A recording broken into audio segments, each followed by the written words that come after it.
Good evening. ఇవాళ మా recipe ఏంటో చెప్పమంటారా? ఈ దోశల్లోకి ఇడ్లీలోకి వెరైటీగా చట్నీ చేయడానికి కొత్త రెసిపీ చూపిస్తున్నాను. ఇప్పుడు దానికి కావాల్సినవి ఎండుమిరపకాయలు, వెల్లుల్లి, పెరుగు. ఈ ఎండుమిరపకాయని ఇలా ఉంచుకొని దీంట్లో విత్తనాలు తీసేసి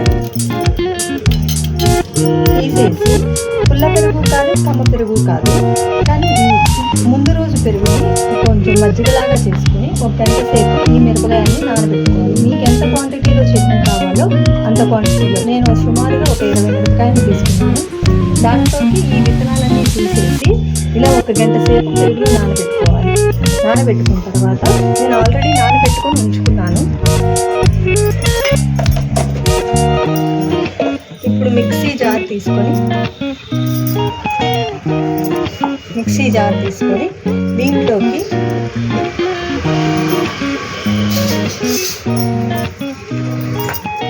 మజ్జిగ రాకుండా నానబెట్టుకున్న మిరపకాయల్ని మిక్సీలోకి వేయాలి. నానబెట్టుకునేటప్పుడే పెరుగులో కొంచెం ఉప్పు వేసుకుంటే, కొంచెం సరిపడా కాదు, కొంచెం వేసుకోవాలి. ఇప్పుడు ఇలా మిరపకాయలన్నిటిని జార్లో వేసుకొని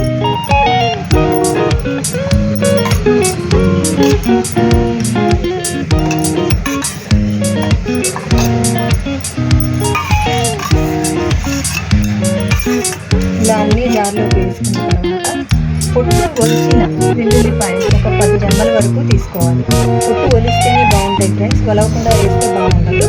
పొట్టు ఒలిచిన మిరపకాయలు, ధనియాల పొడి కొంచెం ఫ్రెండ్స్ మీ టేస్ట్ తగినట్టుగా, జీలకర్ర పొడి కొంచెం,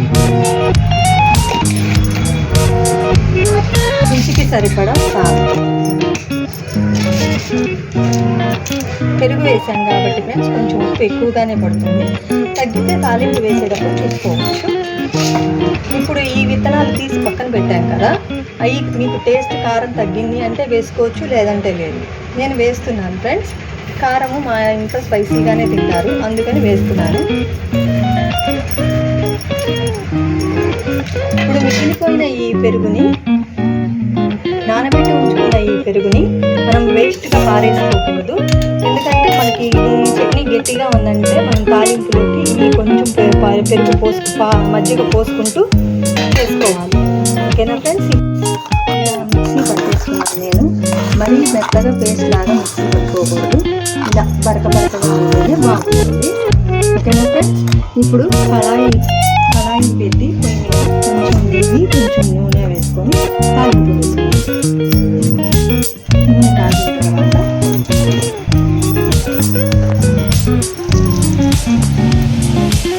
ఆవాలు, జీలకర్ర, మినపప్పు,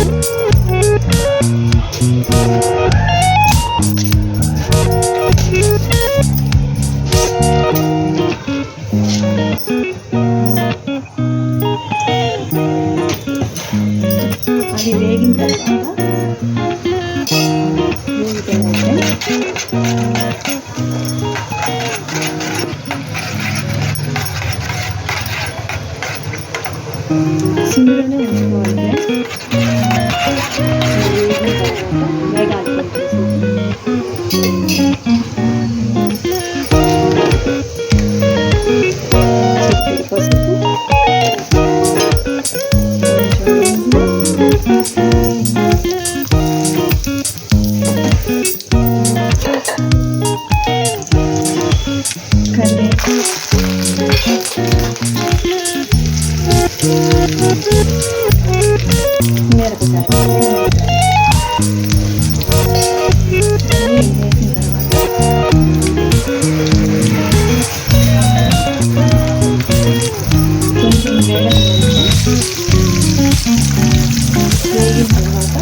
పేస్ట్ మొత్తాన్ని కలిపేస్తాను.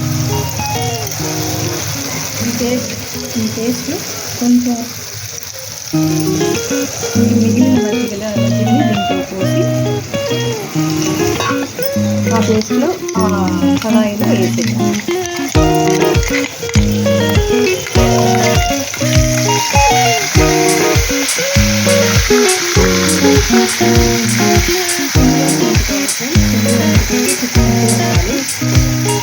ఈ చట్నీలోకి ఆయిల్ అంతా కొంచెం మనకి ఆయిల్ పిలుస్తుంది అనగా అప్పుడు స్టవ్ ఆఫ్ చేసుకోవాలి. ఇలా ఉన్నప్పుడే కొంచెం ఉప్పు చూసుకోవాలి ఫ్రెండ్స్. మనం ఒక 5 మినిట్స్ అవసరం లేదు, 3 మినిట్స్ తిప్పుతూ ఉండాలి, లేదంటే మాడిపోతుంది.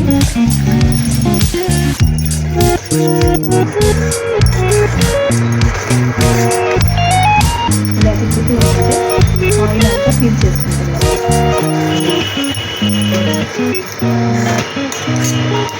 స్పైసీ వద్దు అనుకునే వాళ్ళు మనం ఎండు మిరపకాయలు తీసిన విత్తనాలు వేయకుండా విడిగానే అట్లనే పేస్ట్ మిక్సీ పట్టేసుకుంటే సరిపోతుంది. చిన్నపిల్లలు ఉంటారు కదా ఇళ్ళలో, వాళ్ళకి తినలేరు కదా స్పైసీ. ఈ పచ్చడి ఇడ్లీలోకి, దోశ మీద కారంగా రాయడానికి పెట్టామంటే పిల్లలు కొద్దిగా ఇష్టంగా తింటారు.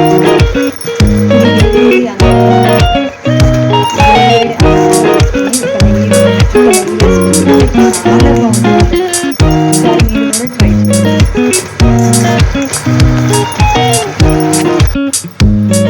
ఇప్పుడు చూడండి, ఇలా కన్సిస్టెన్సీ వచ్చే వరకు నాకు పెట్టుతూ ఉన్నాను. ఇలా వచ్చే వరకు ఆ పెరుగు వాసన మిరపకాయలు కానీ అన్నీ బాగా కలిసిపోతూ ఉంటాయి. ఇలా వచ్చిన తర్వాత పొయ్యి ఆఫ్ చేసుకోవాలి. కొంచెం చల్లారిన తర్వాత 1 week to 10 days మీరు వేసే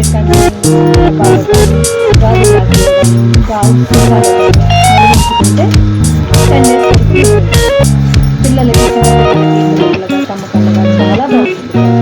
ఒకసారి ట్రై చేయండి.